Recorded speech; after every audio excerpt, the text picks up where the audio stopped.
கிறிஸ்துவுக்குள் பிரியமான சகோதர சகோதரிகளே, இயேசு கிறிஸ்துவின் இனிதான நாமத்தில் நான் உங்களை வாழ்த்தி வரவேற்கிறேன்.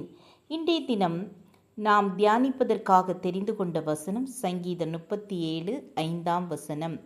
உன் வழியை கர்த்தருக்கு ஒப்புவித்து அவர் மேல் நம்பிக்கையாயிரு, அவரே காரியத்தை வாய்க்க பண்ணுவார். அநேகர் தங்களுக்கென்று வழிகளை தாங்களே தெரிந்து கொண்டு கர்த்தர் அந்த வழியில் வரவேண்டும் என்று எதிர்பார்க்கிறார்கள். தாங்கள் நினைக்கிறபடி காரியம் கைகூடாவிட்டால் மனம் சோர்ந்து போகிறார்கள். ஒரு வாலிபன் தன் பிரச்சனைகளோடு ஒரு நாள் என்னிடத்தில் வந்தான். கணவனால் தள்ளிவிடப்பட்ட ஒரு பெண்ணை திருமணம் செய்து கொள்ள வேண்டும் என்று ஆசை அவனுக்கு. அந்த பெண்ணுக்கு வாக்கு கொடுத்து விட்டான்.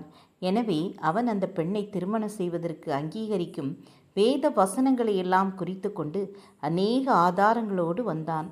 நான் அவனிடம், இது கர்த்தருக்கு சித்தமானது தானா என்பதை தேவ சமூகத்தில் அமர்ந்து ஜெபித்து தேவ நடத்துதலை கவனித்தாயா என்று கேட்டபோது அவன் மிகவும் சஞ்சலப்பட்டான். உன் வழியை கர்த்தருக்கு ஒப்புவி என்று வேதம் சொல்லுகிறது. என் ஆவி என்னில் தியங்கும் போது நீர் என் பாதையை அறிந்திருக்கிறீர், ஜீவ மார்க்கத்தை எனக்கு தெரியப்படுத்துவீர். என் வழிகளை சிந்தித்து கொண்டு என் கால்களை உம்முடைய சாட்சிகளுக்கு நேராக திருப்பினேன். கர்த்தாவே, உமது வழியை எனக்கு போதித்து செவ்வையான பாதையில் என்னை நடத்தும் என்று தாவீது ஜெபிப்பது போல நீங்களும் ஜெபிப்பீர்களா?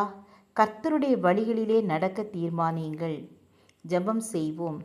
கிருபையும் இரக்கம் நிறைந்த கர்த்தாவே, உம்முடைய சித்தத்தை கேட்டு நாங்கள் எங்கள் பாதையை உம்முடைய கரத்தில் ஒப்பு கொடுக்க எங்களுக்கு உதவி செய்யுங்க.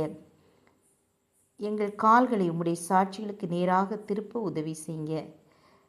உம்முடைய செவ்வையான பாதையில் எங்கள் ஒவ்வொருவரையும் நடத்துங்க. இயேசுவின் நாமத்தில் பிதாவே, ஆமேன், ஆமேன். God bless you.